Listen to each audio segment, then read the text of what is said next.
Alright, historic. Mardu Feather. Feather, for those not familiar here, refers to Feather Redeemed. That says whenever you cast an instant or sorcery that targets a creature you control, you exile it when it's done, and then return it to your hand at the beginning of the next end step. This generates card advantage with things like Defiant Strike, Fight as One, God's Willing, and Reckless Rage. Mardu in our deck name refers to this 3-color combination of red, white, and black. All red-white decks are obviously a core of red and white. Sounds good, Rufio, will do. And then our black splash here today is for Stormfist Crusader and Sorin, Vengeful, Bloodlord in the main deck, as well as some discard spells and other removal spells in the sideboard. So let's go ahead and pop on into a historic constructed event with this one and see how it goes. I'm kind of glad the party bus took a little bit, Rufio, to get to the top, because we're definitely going to put Momentary Blink in it when that one comes up tomorrow or Friday.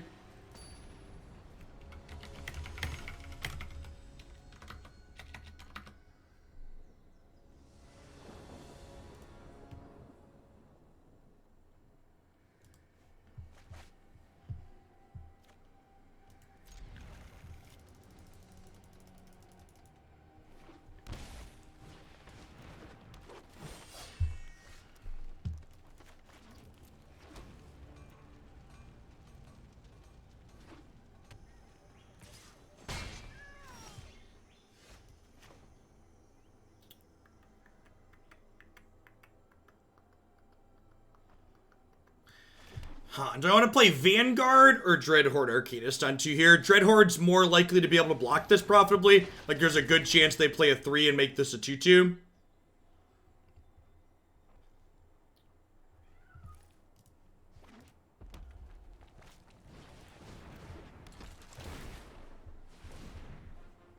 Burning Trees, a rough draw here. It means this is going to get to attack 3 most likely. Yeah, so for people that are doing the raid, I'm going to take the raid command out of the title. I think the raid setup software is broken at the moment.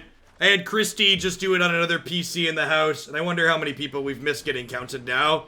Apologies to people that took the time to do that this morning. That's unfortunately outside of my control. I messaged my person. That's my contact for managing that campaign.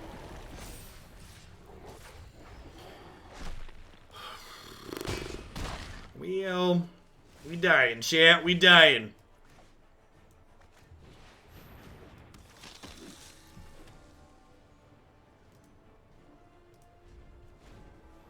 Yeah, if you've done it before, I don't think it counts. I'm not actually 100% on that because it's a different campaign with different setup. If you use the same email you used last time, it definitely won't count. But like my wife just used a new email on a new PC that's never had raid on it before, and it didn't kick anything up. So I'm pretty sure their thing is broken. Are we dead?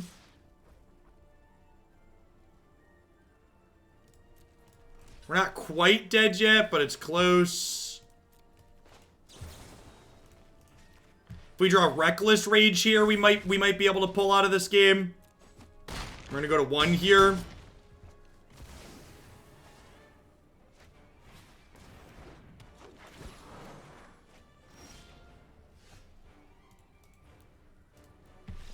Hey, Beard Baby Beard, thanks for the 9 months. Pylon, thanks for the 14 months. I appreciate that. Welcome back.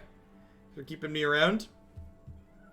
Alright, Heartless Act is good to bring in here. Adanto Vanguard is not so good.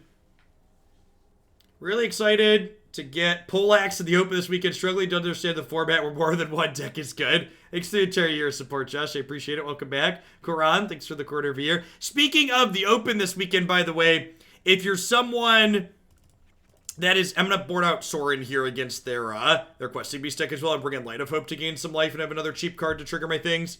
If you're someone that's interested in playing in the open and you know that it's full, there is a wait list to sign up for. And I think there's only 4 or 5 people left on it. So there's a good chance people don't register deck lists in time Saturday morning and get dropped from the event or don't show up. So while obviously we can't guarantee anyone a spot in the wait list, there is still a chance to get to play if you sign up for that. And are around Saturday morning. To everybody who's in the event, that also means you need to submit your deck list by the deadline this time. We were super lax with previous opens on letting people get past that 7 a.m. deadline. We are not going to be lax this time. If you do not have a deck submitted by the 7 a.m. Central deadline on Saturday morning, we will be dropping you and replacing you with people from the waitlist. I think we have to go to 5 here. These spells are good, but just with no creature means it's just not keepable.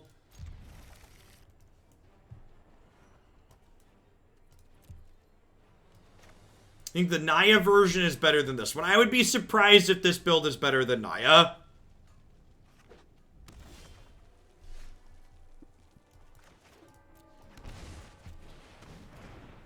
I'm not really sure that Stormfist Crusader and Sorin solve problems that we have. The discard spells out of the board are interesting. I'm interested to see how those feel if we play against any control matchups.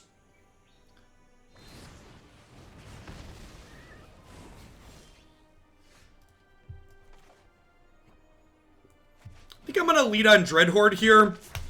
Just so if we draw something useful at the next turn, we can flash it back. Yeah, the open is scheduled to start at 9 a.m. Central, which is 10 a.m. Eastern.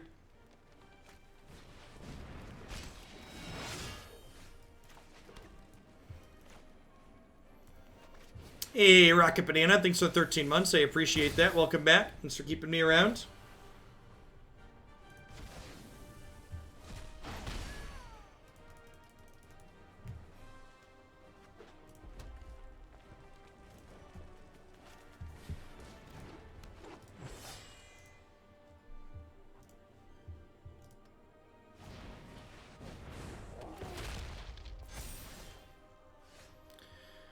Was that a good draw? Feels like a good draw.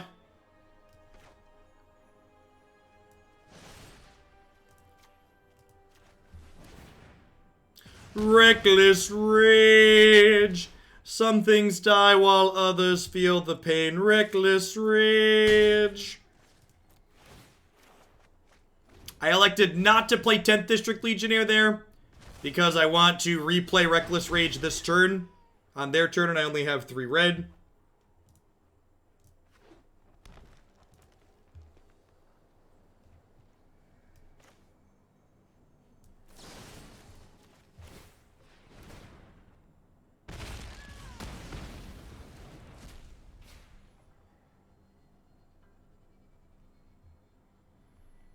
I agree. I think this card's very good. I think especially in this format, if your deck is green, red, and aggressive, you want some of these in your sideboard.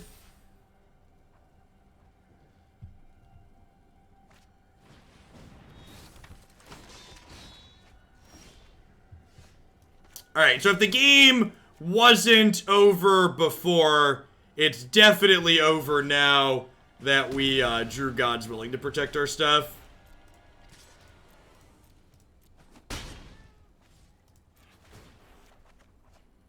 I guess this is still hammering us for 2 every turn, so if we don't draw something aggressive, this could maybe overpower us.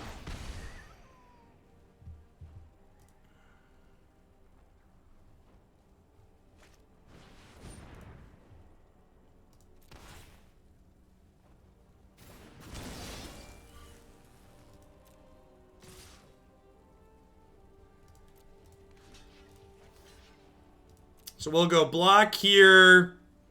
We'll Reckless Rage here, here.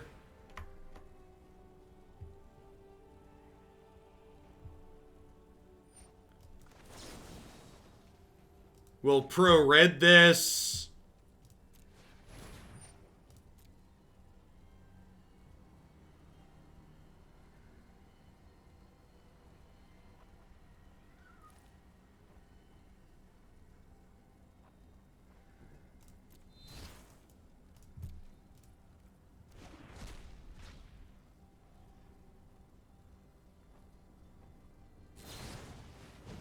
Okay, so they get to kill my Dreadhorde Arcanist here. But that's fine. I still get these back.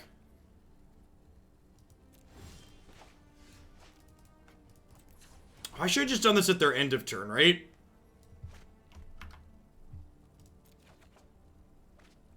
That's a good one.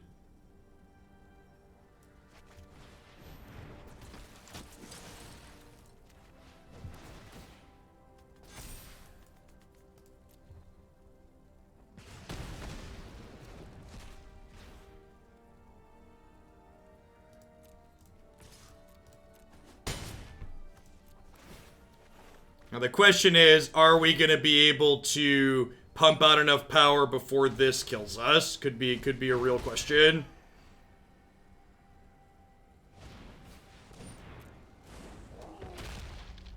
Yeah, Klothys is making this game really close. This card's super good against removal heavy stuff.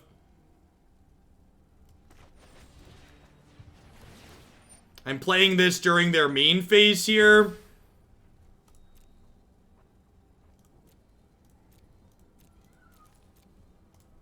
Yeah, that gives us lifelink.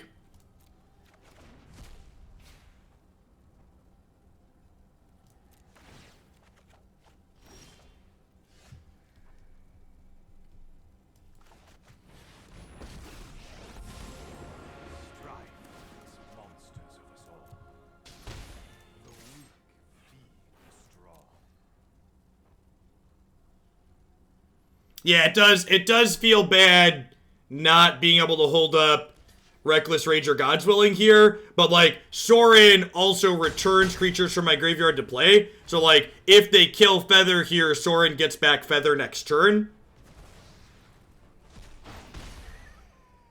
So they feel pretty okay. I saw that, Dwight.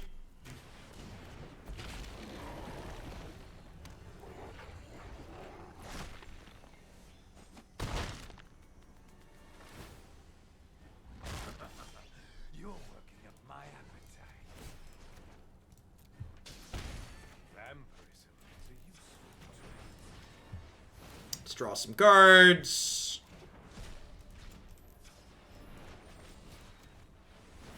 Yeah, they had draws there that would have killed us for sure.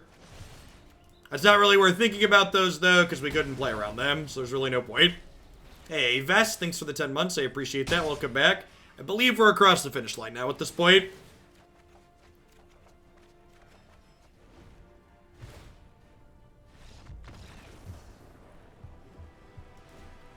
T-Chen, thanks for the 5 months. I appreciate that. Welcome back. So, I know that Sorin was okay there, but I don't really think I want to... I don't think I really want to board more of him because he is awkward against Questing Beast. One thing that's awkward to note about the configuration of this deck is I don't have anything on my board that lets me cut these Stormfist Crusaders because I don't think I can go lower than 16 creatures. It's probably a mistake.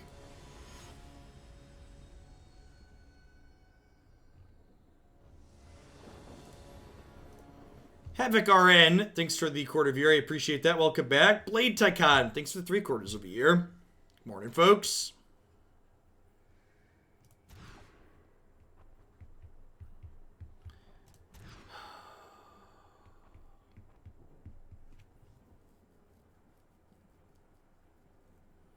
What do I cut, Milo? What do I cut? Again, sideboarding's not just about bringing in all your best cards. It's about building the best 60 of the 75 that you have. So what do you want to cut to bring in Legion's End? And remember, you can't cut a creature because 16 is the lowest amount of creatures we can play. Or you just won't have enough threats.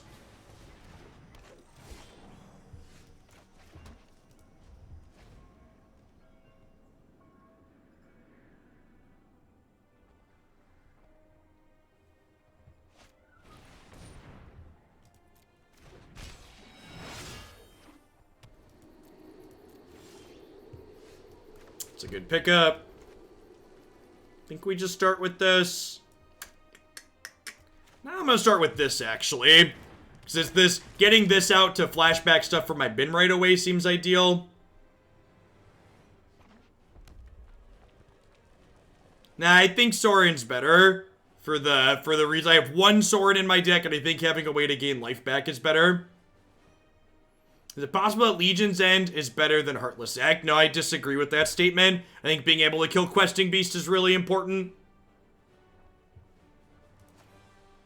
I also think the instant speed is important.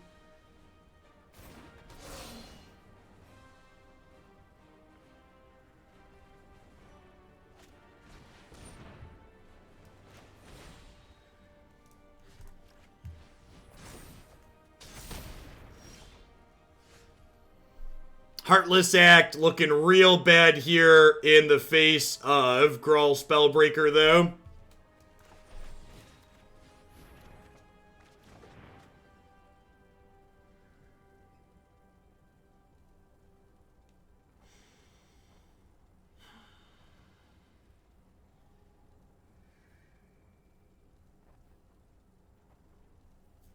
Yeah, I guess we could do that.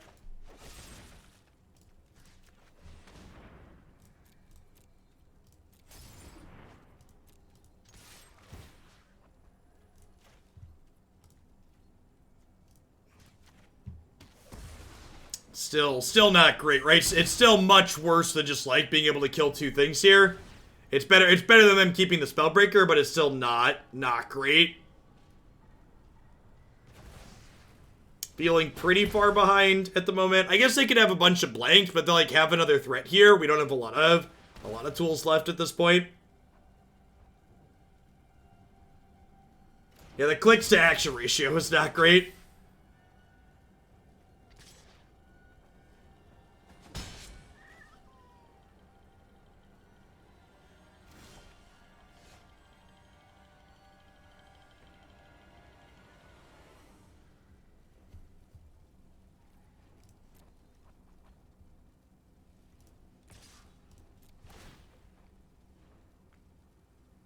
So, if they block with Zerta, Light of Hope makes this a 3/4, which is cute.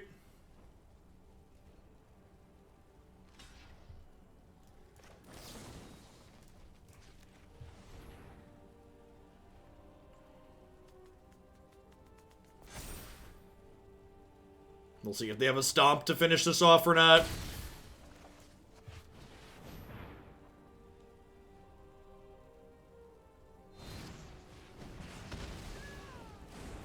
Do.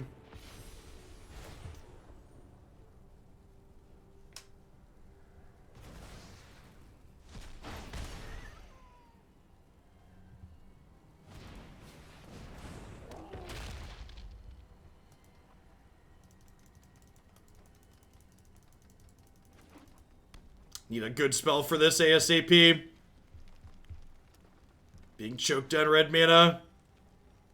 Is Light of Hope in the sideboard for aggro matchups to gain 4 life? It's actually there primarily as a tool for destroying enchantments for 1 mana, but it also comes in the aggro matchups as a combat trick and to randomly gain life sometimes. So it's a card that's played because of its flexibility. So against Fires and Wilderness Reclamation, it's a very efficient 1 mana destroy an enchantment. But it also comes in against Grawl and red aggro because of the other things that it does. And get cleaved here and die.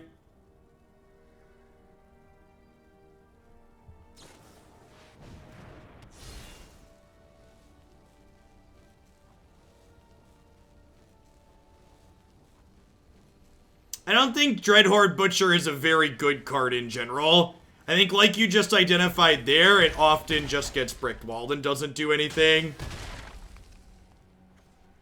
Hey, Snooty Doobie, thanks for the half year. I appreciate that. Welcome back. Thanks for keeping me around. And we're super dead.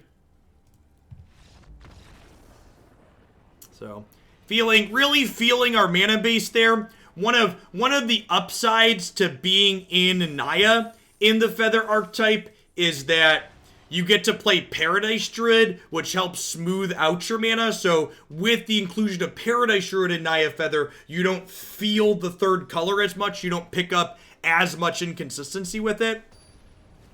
Yes, tomorrow is HA3, and then this weekend is the release of the next, or this was the release, the third Hillglandia Open is this weekend. It'll be all day Saturday.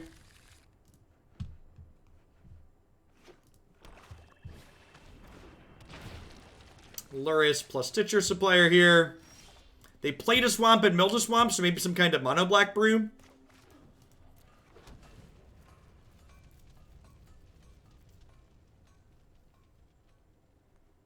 Yes, unfortunately we do not have the technology to skip ahead. Oh, Jund, okay. So, probably just want to play... actually, don't want to play Triumph because we're a little flooded. I don't want to just play out 10th District Legionnaire proactively into them having this. So, hopefully they, like, attack with this next turn, and then we'll be able to 10th District plus Reckless Rage this right away.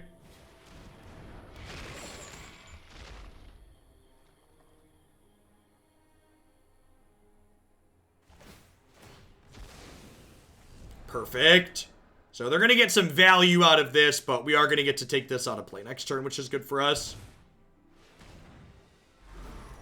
Opponent looks to be playing a variation of the Jund mid-range deck that we played on stream the other day. I unfortunately did not have time to do website updates yesterday. I spent most of my content time getting stuff ready for this weekend. I'm interested to see how that goes. That's a feather.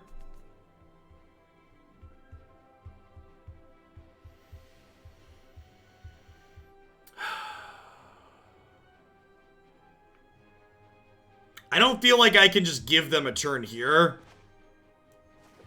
Where do you submit your deck list? On the MTG Melee page in your player controller. If your deck list contains HA3 cards, I'm not sure that those are in their deck editor yet. I need to double check that and find out when that's going to happen. I believe it'll happen tomorrow when they release, but I'm not 100% on that. Yeah, Melee handles everything. It's a good piece of technology.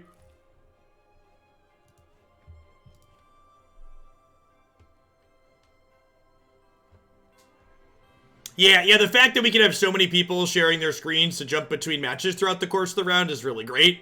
Minimizing downtime is pretty ideal. Yeah, I believe they said it comes from the Scryfall API. Yeah.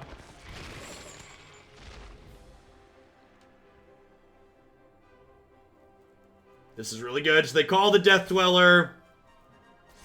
And then they're going to sacrifice these to Priest to kill this. So we really need another Reckless Rage next turn. Another thing we're seeing here, talking about Naya versus Mardu, is the Naya build of Feather. The Naya build of Feather gets to play... The Naya build of Feather gets to play... Domri's Ambush as additional removal, which is a big deal. So I'm playing Gem Palm Polluter as a finisher in Yarok Field. Can you tell me what problem Yarok Field has that you solve by making that change, Baron? What are game states looking like that you think that's useful and helpful?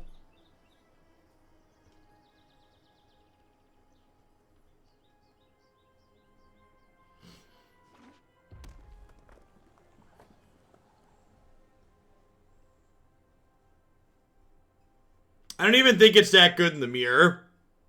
I think you'd rather just have, like, a way to kill their zombies in the mirror if that's what you're going for. Yeah, we're super dead here.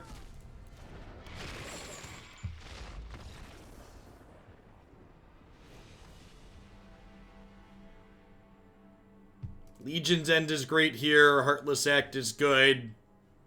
Vanguard's not so good. Sorin actually seems pretty reasonable. They don't have that much hard removal, so probably Trim Fight is one.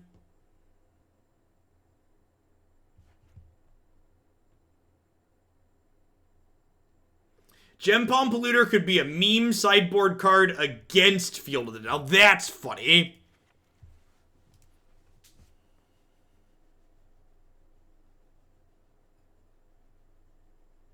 That's not been my experience, Baron. What, can you give me a specific example? What decks is that happening against? I'm failing to envision a matchup in the format where I'm consistently having enough zombies that Gem Palm is lethal that I'm not winning that game anyways.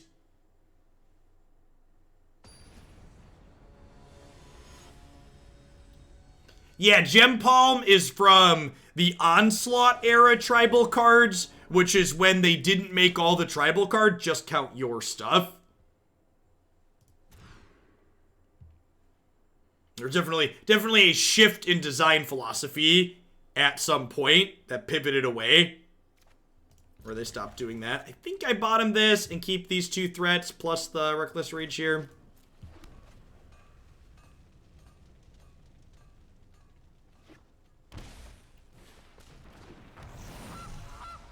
Symmetrical effects are so 20. They're actually older than that. When were the corporate slivers? The corporate slivers that stopped giving all slivers bonuses.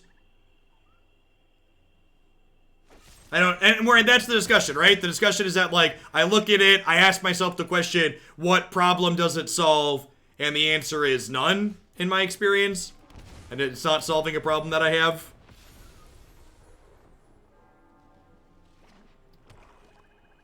I mean, we've only had one Hoaglandia open to draw match data from, but Field of the Dead notably was not particularly successful in the first Hoaglandia open, I feel is worth noting.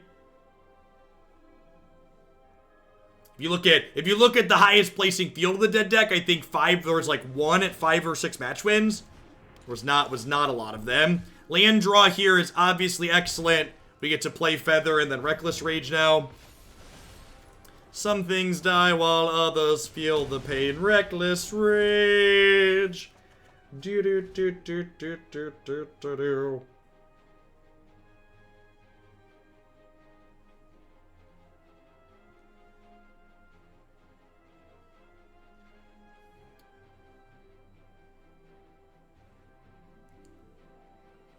Yeah, and if anything, I think there were a lot of people playing Yarok Field, because it's one of my favorite decks in the format, even if it's not the best deck in the format. Obviously, we'll keep Reckless Rage here. Coat of Arms. Could be a fun one.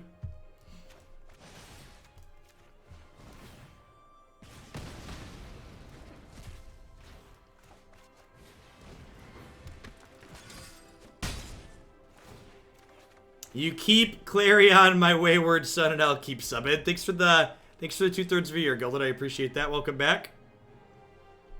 Worth noting here, too, talking about the Black Splash. Stormfist Crusader's a threat that we can't Reckless Rage onto, which is a pretty big drawback.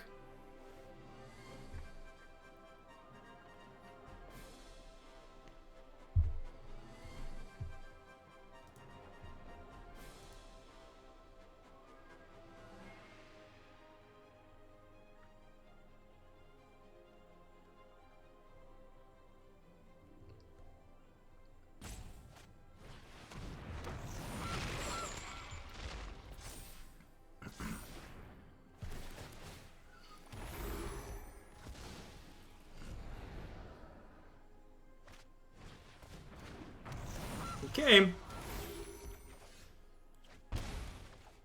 Wait, this one's an okay pickup. I'm going to hold on to the Clifftop Retreat to discard Necroxa.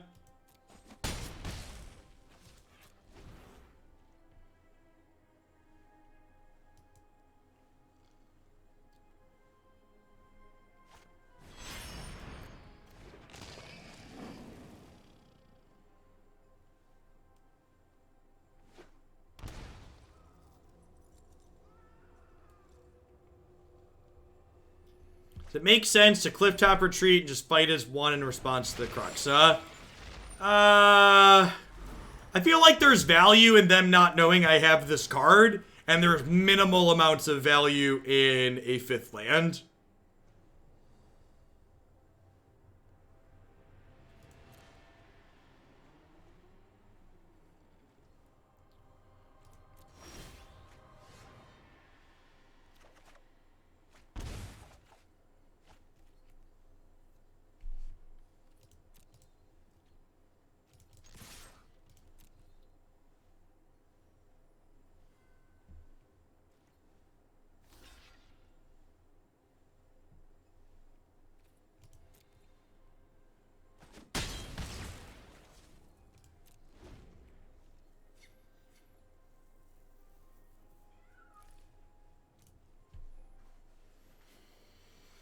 Luris has lifelink here now, which is a little rough.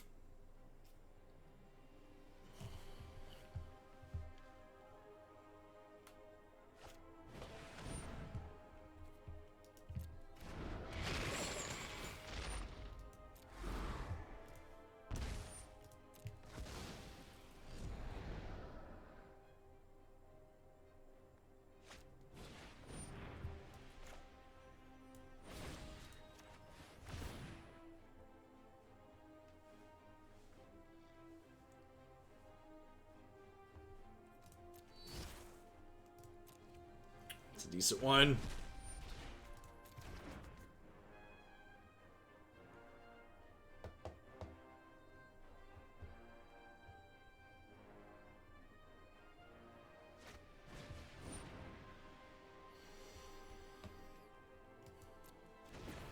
Yep. Do you have an oven?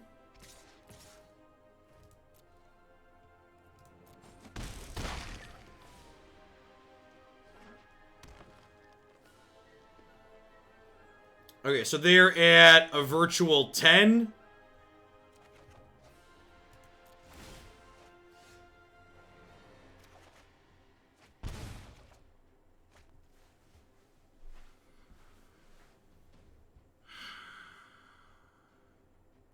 Is the Reckless Rage lethal? So they're at virtual 9, sorry, because they took 1. So this is 3, 4, 5, 6, 7. Okay, I believe they're dead.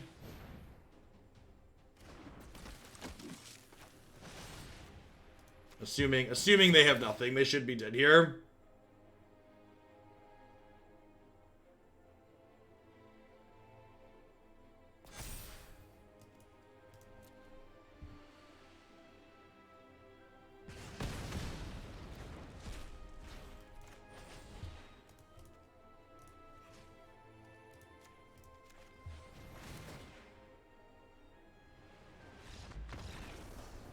I'm doing this pre-combat, so that way if they have a removal spell there, I get to... So if they have a removal spell there, I get to leave a blocker back for their Luris. The close one.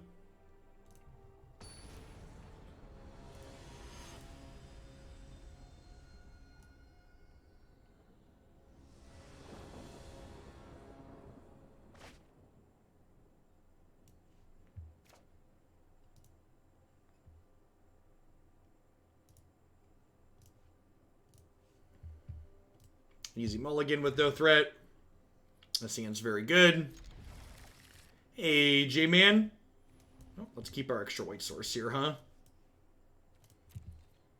Thanks for the 10 months. I appreciate that. Welcome back. I think Naya is still my favorite of the archetypes. I think the fact that Stormfist Crusader doesn't work with Reckless Rage is a pretty big downside.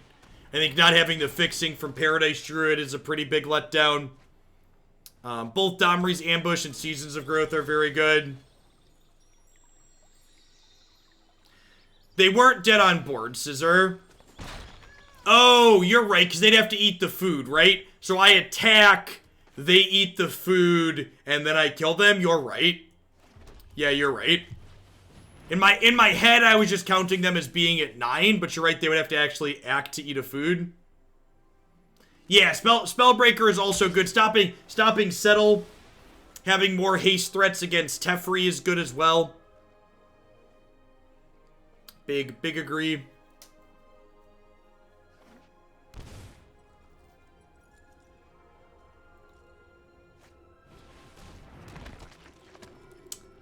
Yep. Hey, thanks for the 15 months, Freak. I appreciate it. Welcome back. Thanks for keeping me around.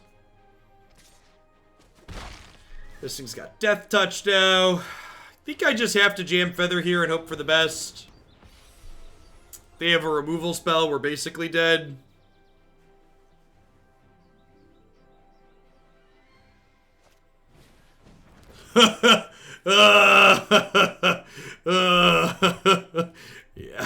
Yeah.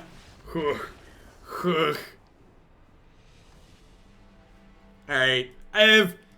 If we had a ladder, I think I would play one more with this, but I think I'm just gonna let this one O2 for today. So looking forward to having the ladder back again tomorrow, but as we've been talking about in that set, this build just does not seem particularly good. I can't think of anything particularly meaningfully better it does compared to the Naya build. I think not having a good density of creatures that Reckless Rage works well with is a big deal.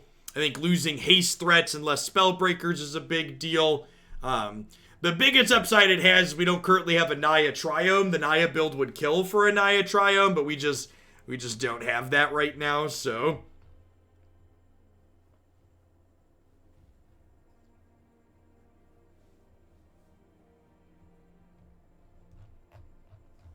I think Naya is relatively free. I also think, like, and again, like, I'm actually gonna time that comment out. So, it's not helpful or constructive. When I'm analyzing things, this is a really good distinction. So someone in chat that I just timed out said, I've been having more success with Boros Feather than Naya. And you can articulate, while I believe you, what you said there does not generate discussion. It just serves to tell me I'm wrong or act like I don't know what I'm talking about. You're saying, no, Jeff, Boros is better, and you're not creating a discussion. So like when I sat here and I talked about why I think Mardu is worse, you'll notice I highlighted key things. I talked about how this doesn't work with Reckless Rage, and these cards don't serve to solve problems that we have, and how Spellbreaker works to fix issues that we have, how Domri's Ambush is good in Naya. Like, those details, talking about why it's better, and not just being like, well, Naya's better because I've won more matches with it and I've played more and I think it's better. I feel it in my gut. The devil is in those details, and talking about those details is really how you have a discussion about what you like or don't like and why, as opposed to just being like, nah, it's bad. Nah, this is better. Like, that's not helpful. It doesn't help the person that submitted this learn why it's better or worse. It's not helpful. All right. What are we doing? I'm gonna go ahead and flip on over to some Sultai Flash up next. Let's do that, huh?